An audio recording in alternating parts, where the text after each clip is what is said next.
So everybody, that's a wrap for the week. A lot of landscaping coming down the pipe, which is good. We're skipping about 30-40 lawns a week, which is a big deal. A lot of the smaller guys are hurting. It's just where we're at, you know. It happens some years. This year it's really early with the drought we're getting.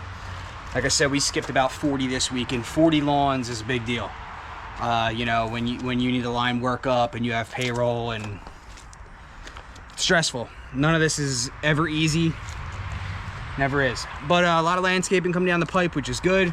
We're gonna fill that in. We're getting the mowing done quicker in the week, and then landscaping about 3 days. So thanks for watching, guys. I'll have another weekly vlog out next week. I have more time, so doing my best. Like, subscribe, comment. It really helps out. Thank you.